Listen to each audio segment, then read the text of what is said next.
欢迎来到声乐书柜，每天一本书，让我们一起成长。祝您本期听书愉快，收获满满。今天我要为你解读的这本书叫《埃隆·马斯克传》。不论从哪个方面来看，埃隆·马斯克都是一个复杂的人。作为一名成功人士，他的身份复杂。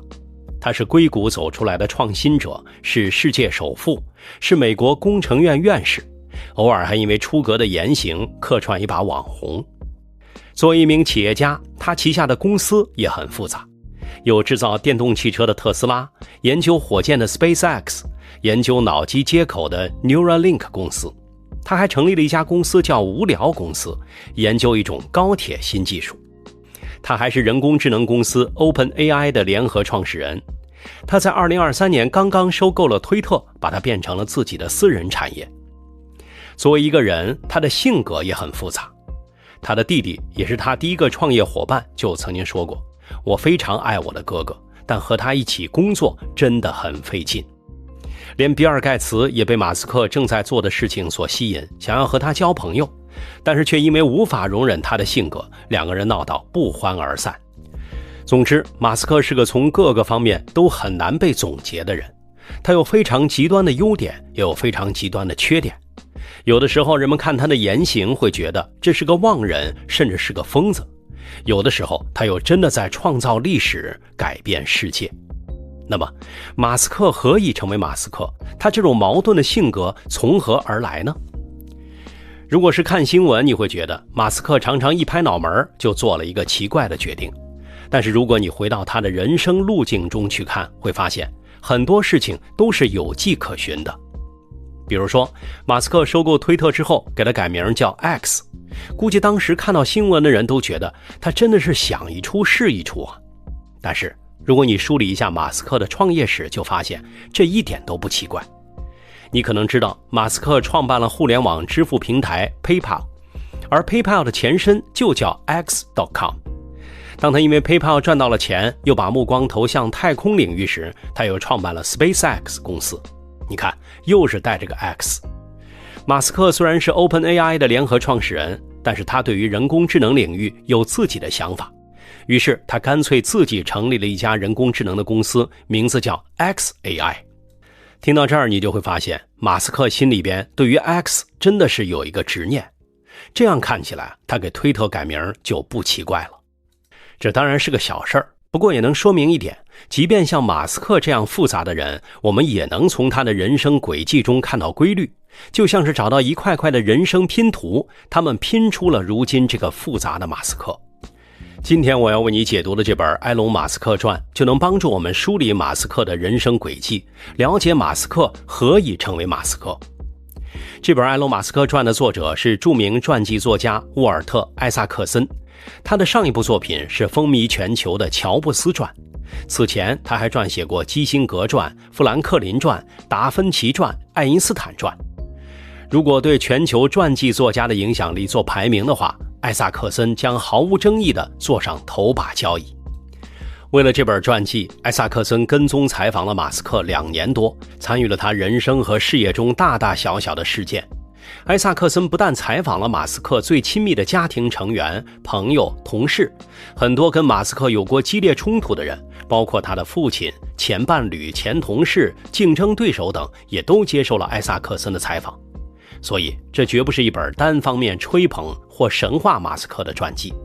在还原一些马斯克重大人生事件的时刻，艾萨克森会寻找不同的当事人，从多个角度来交叉验证事实，甚至会出现同一件事件里不同当事人给出完全相反说法的情况。另外，马斯克非常尊重艾萨克森，自始至终都没有干预过这本书的创作，在书正式出版前也没有读过原稿。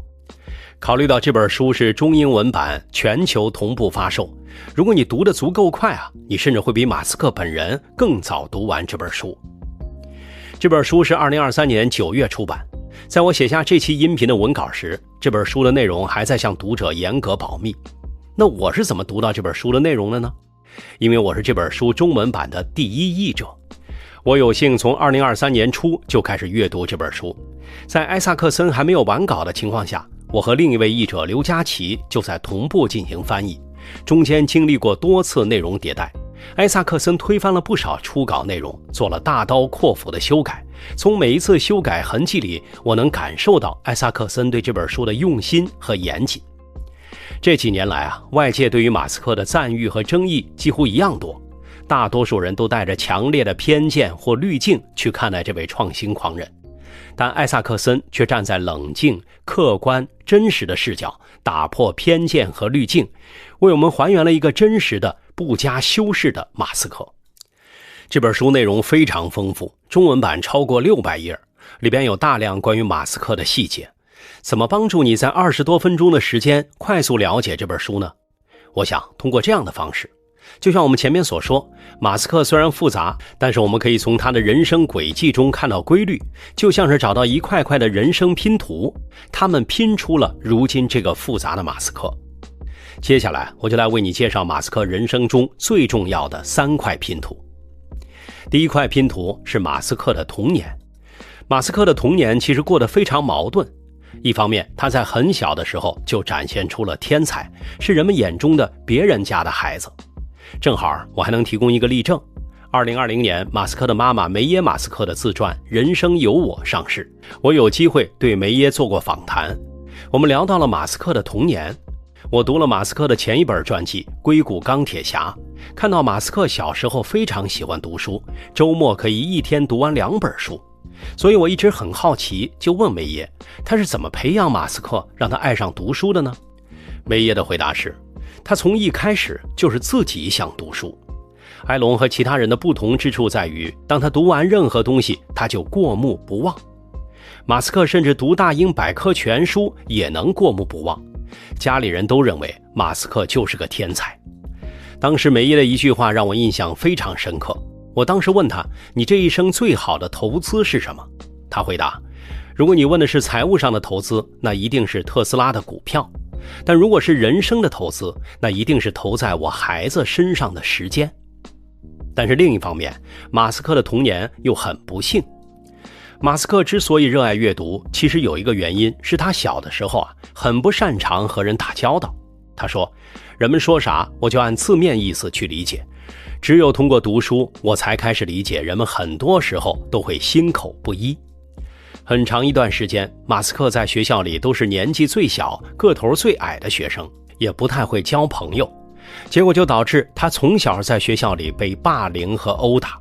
甚至有一次，马斯克在学校被恶霸欺负，脑袋被打肿成了肉球，被送进医院，1周没有上学。甚至直到长大成人的几十年后，他还必须通过矫正手术去修复鼻子内部的组织。但这些肉体上的痛苦跟父亲对他的影响相比都不值一提。在一次严重的家暴事件之后，马斯克的父母离婚了。10岁那年，马斯克搬去跟父亲住，这也成了他人生中最后悔的事情之一。埃洛尔·马斯克的身上有很多矛盾的特质，他既无赖又有魅力，既有着工程师的缜密逻辑，也有着幻想家的异想天开。但对于小马斯克来说，最致命的是父亲对他毫无同情心。马斯克在学校被小混混暴揍的那一次，父亲居然站在了施暴者的一边。他从医院回家之后，被愤怒的父亲狠狠训斥了1个小时，被骂得一无是处。从10岁开始到17岁，马斯克与父亲相处的7年就像在开盲盒，他永远也猜不到父亲什么时候会变得明媚欢快，什么时候会变得阴沉恶毒，好坏转换可以在一瞬间完成。虽然长大之后，马斯克很少谈论他的父亲，但是从很多事情能够看出来，父亲对他的影响是一生的。我在书里看到这样一个细节，成为富豪的马斯克会每个月给他父亲寄钱作为生活费。不过，一旦他看到父亲接受记者采访，说自己在马斯克成功的路上起到了如何重要的作用，马斯克就会削减他的生活费。这段童年也影响了马斯克自己做事的方式和性格。在这本书中，马斯克的前妻向艾萨克森回忆，他和马斯克之间有一个暗号，一旦他对马斯克说，你越来越像你父亲了，这就是在警告他，他正在堕入黑暗领域。马斯克也曾经对艾萨克森反思过自己的性格，为什么自己喜欢挑起戏剧性的冲突。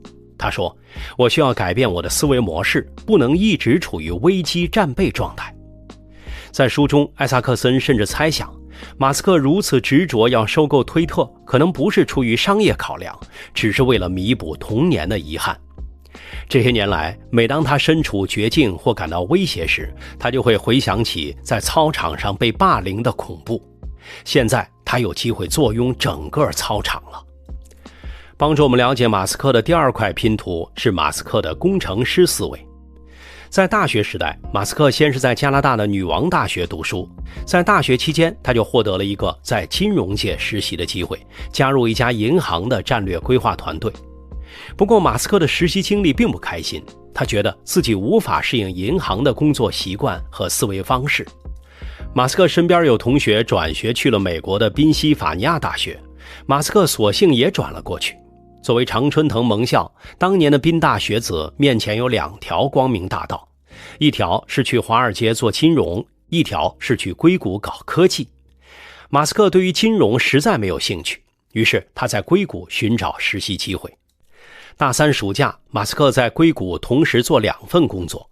白天他在一个研究所工作，研究课题是超级电容器，一种能够为电动汽车和太空武器提供能量的装置。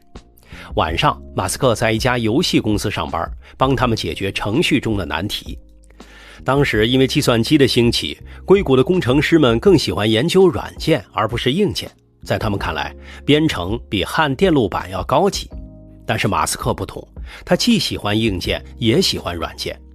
你从他这2份实习工作就能看出来，他既可以做编程工作，也喜欢操弄真实的元器件，2份工作都让他感觉快乐。游戏公司的工作让马斯克发现了自己做游戏的天赋，不过他对做游戏没有那么多热情，这份经历倒是让他成为一个狂热的游戏玩家。白天在研究所的工作最终没有实现太多突破，不过这份1994年的实习经历倒是在马斯克心中种下了研究电动汽车的种子。如果按照马斯克当年对自己做的规划，他会在宾夕法尼亚大学读完本科，然后申请材料科学方面的研究生，继续研究为电动汽车提供动力的超级电容器。不过当他在硅谷看到一个创业机会之后，就毅然决然下海，从此成为了一名创业者。虽然在宾大读书，在硅谷实习的经历加起来只有1年，但是这1年对他的影响是巨大的。马斯克一直不太认同自己是个商人，他觉得自己骨子里一直是个工程师。书中不乏这样的细节，比如2021年9月，艾萨克森见到马斯克是在 SpaceX 公司的会议室里。马斯克见到艾萨克森就说，我最喜欢干的就是这个，跟一流的工程师一起搞迭代升级，我整个大脑都兴奋了起来，就像欢度国庆节的时候一样兴奋。不过马斯克身边那些工程师是不是一样兴奋，就要打一个问号了。因为艾萨克森眼看着马斯克和工程师们对着火箭设计一个细节一个细节的抠，不是要把这部分的重量减下来，就是要把那部分的成本压下去。马斯克的思路也非常工程师，比如他提出把火箭发动机的一部分零件换成不锈钢的，一些同事不同意，在那里据理力争。马斯克听完也觉得他们说的有道理，但是他说，咱们与其分析几个月，还不如试一下，大不了失败再换回来。快速试制就能快速验证出行不行，然后就可以快速修复这个问题。最终他到底是成功的将大部分零部件都换成了不锈钢材料。在 SpaceX 的生产工厂里，马斯克看到一个机械臂速度很慢，感觉拖慢了生产效率，他就把技术员找来。技术员告诉他，机械臂的厂家就是这么设置的。马斯克干脆直接重新写了一段代码，调整了机械臂的速度。包括因为马斯克而在创业圈大火的概念第一性原理，骨子里也透着马斯克的工程师气质，尊重物理定律，摒弃其他的成见与传统，通过一次次实验找到最好的技术手段去实现自己的目标。在他这里，目标就是把火箭和电动汽车的成本降下来。这个想法非常的工程师。马斯克有一句挂在嘴边的话，不就是什么什么吗？又不是说要打破物理学定律了。不仅如此，马斯克在管理公司时，也往往因为他的工程师思维显得和其他老板不太一样。书里边有这么一个细节，在收购推特之前，马斯克和推特高管一起开了个会，马斯克问了一连串问题，比如推特高管说他们估计虚假账户占用户总数的 5% 左右，马斯克立马就问，你们是怎么确定数量的？有没有更具体的数字？其他的问题还有，他们的软件工程师平均每天写多少行代码？他在特斯拉的自动驾驶团队有200名软件工程师，为什么推特有2500名？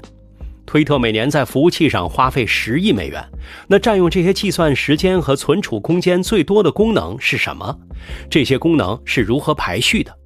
高管们答不上来，马斯克就很愤怒。推特高管们觉得马斯克就是来挑刺儿的，大概是想通过这样的方式为收购压价。实际上，在特斯拉和 SpaceX， 这就是马斯克管理公司的方式，他无法容忍这种不精确。无论是在特斯拉还是 SpaceX， 马斯克会在生产会议上不厌其烦地向其他人念叨自己的一套算法。在他看来，这套算法可以提升公司运行的效率。算法包含了5大戒律。第一条是质疑每项要求，提出任何一项要求时，都应该附上提出这一要求的人，不要只是说这是来自法务部门或者来自安全部门的要求，应该具体到这是部门的哪一位同事提出的要求。即使要求来自马斯克本人，马斯克也鼓励大家去质疑，对要求进行改进，让它变得不那么愚蠢。第二条是删除要求当中所有你能删除的部分和流程。虽然以后有些流程还要捡回来，但是马斯克提醒同事，最后捡回来的部分只能占到删除部分的 10%， 不然就说明你删减的还不够。第三条是简化和优化，这应该放在第2步之后，先简化再优化，免得大家对一个原本不应该存在的流程进行优化。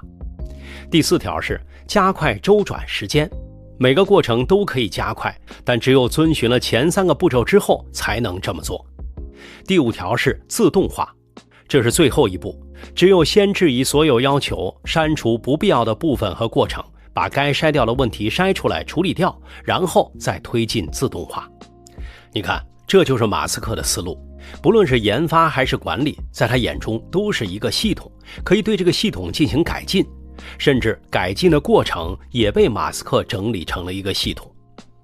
虽然都是创新者，马斯克和乔布斯其实气质很不一样。艾萨克森在书中引用了甲骨文创始人埃里森的观点。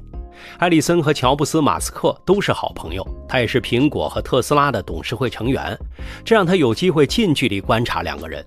埃里森说，乔布斯只需要把设计理念和软件工程做好，而制造环节则会交给别人，但是马斯克承担起了制造、供应链和巨型工厂等各个方面。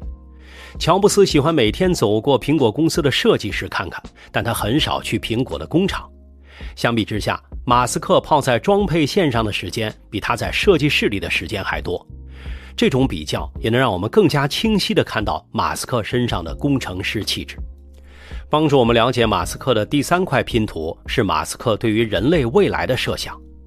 根据艾萨克森对马斯克的访谈，在马斯克求知欲最旺盛的少年时期，对他影响最大的书籍是科幻小说。其中马斯克最喜欢的3部作品，罗伯特·海因莱因的《严厉的月亮》，艾萨克·阿西莫夫的《基地》，还有道格拉斯·亚当斯的《银河系搭车客指南》。这3部小说讲了什么呢？严厉的月亮讲的是月球成为了人类流放罪犯的地方，整个月球被一个人工智能管理。当流放地出现叛乱时，人工智能最终选择牺牲自己拯救人类。基地讲的是未来人类文明已经扩展到整个银河系，变成了一个银河帝国。在银河帝国最鼎盛的时期，一位天才科学家却预测，未来会经历一段长达3万年、充满无知、野蛮和战争的黑暗时期。于是他聚集了人类最优秀的科学家，来到银河边缘的一个荒凉行星建立基地，期望这个基地能够保留人类文明的火种。银河系搭车客指南开了这样一个脑洞：银河系中存在各种各样的文明，地球只是其中很不起眼的一个。有一个外星文明正在建设一条超空间快速通道，你可以理解成星球之间的高速公路。结果发现地球的位置正好影响了公路修建，这个外星文明就把地球给强拆了。整个故事就从这里开始。为什么我要不厌其烦地把这3部小说的情节都为你复述一遍呢？因为这3部小说对于马斯克的影响极其巨大。你会发现他所有的商业版图，那个终极目标几乎都是受这3部小说主题的影响。那他的终极目标是什么呢？可以用3句话概括。第一句话，让人类可以跨行星生存。第二句话，让人工智能保护人类。而这2点其实都是为了服务第3句话这个目标，保存人类文明的火种。梳理一下马斯克的创业史，你会发现马斯克确实在用他的公司一步步实现他心中的这个计划。马斯克创办 SpaceX 公司是因为他觉得可以重复使用的火箭是人类突破地球，从单行星文明向多行星文明发展的重要条件。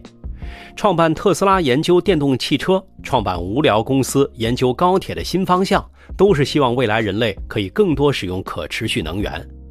创办 XAI 是想要做出他心目中那个真正能保护人类、为人类服务的人工智能。创办 Neuralink 公司研究脑机接口，也是想要多一种方式，让人类可以不受邪恶人工智能的影响。马斯克拥有的6家公司，有5家都纳入他的这个终极目标当中。我知道马斯克的这个终极目标在我们听起来可能会感觉有些中二，但是他有自己的理由。马斯克发现技术进步并不是必然的，人们天然认为技术会自动进步，但事实是，如果不刻意保留，很多技术其实会消亡。古埃及建造金字塔的知识后来就遗失了，古罗马的建筑技术也一样。如果说这些都太过久远的话，那么上世纪美国登上了月球，但是后来航天飞行项目搁浅，很多知识也遗失了。所以马斯克认为需要不断努力才能保留人类的知识。而且马斯克还对于费米悖论非常痴迷。费米悖论是著名的物理学家恩里克·费米在讨论宇宙中的外星生命时提出的。简单来说，就是如果真的像其他天文学家估计的那样，宇宙中存在其他文明的概率很大，那么为什么我们看不到智慧生命的迹象呢？这可能意味着我们对外星文明的估计过于乐观了。在马斯克看来，如果说地球是宇宙中唯一的文明，那就更有义务保护好这棵独苗了。在他看来，最好的方式就是让人类可以在更多的行星上生活，而不是只在地球上，这样文明存续的几率就会大大增加。书中引用了马斯克对艾萨克森说的一段话：真正的里程碑屈指可数，单细胞生命出现，多细胞生命出现，植物和动物的分化，生命从海洋走向陆地，哺乳动物出现，意识出现。在这个尺度上，下一个重大进展是显而易见的，使地球生命成为多行星生命。不管别人赞不赞同，反正马斯克是真的相信自己的奋斗目标具有划时代意义，他也一直以这个目标为动力在向前努力。到这里，这本沃尔特·艾萨克森的《埃隆·马斯克传》我就为你解读完了。通过我们发掘出的3块拼图，复杂的马斯克也变得更加容易被我们理解了。在这期音频的最后，我想和你分享艾萨克森一直在思考的一个问题。这个问题不只是因为这本传记才出现的，艾萨克森在写作史蒂夫·乔布斯传时就一直在思考这个问题。乔布斯有必要这么刻薄，这么粗暴无情，这么沉湎于戏剧性冲突吗？他把这个问题抛给了乔布斯的搭档沃兹尼亚克。沃兹尼亚克说，如果由他来管理苹果，他会待人更友善一些，他会像对待家人一样对待苹果的每个人，而不会立即解雇员工。然后他停顿了一下，接着说，但那样的话，我们可能永远不会做出麦金塔。麦金塔个人电脑被誉为苹果最伟大的产品之一，在今天苹果的优秀产品上，你都能看到麦金塔留下的影子。在写作这本《埃隆·马斯克传》时，艾萨克森同样一直在思考这个问题。在这本书的最开头，他就引用了马斯克的一段话：对于所有那些被我冒犯的人，我只想对你们说，我重新发明了电动汽车，我要用火箭飞船把人送上火星。可我要是个随和放松的普通人，你觉得我还能做到这些吗？如果他能更放松一点，更可亲一点，他还会是那个要把我们送上火星，送往电动汽车未来世界的人吗？艾萨克森在书中只是抛出了问题，看来要每个读者了解马斯克复杂的人生之后，给出自己心中的答案了。以上就是这本书的精华内容，恭喜你又听完了一本书。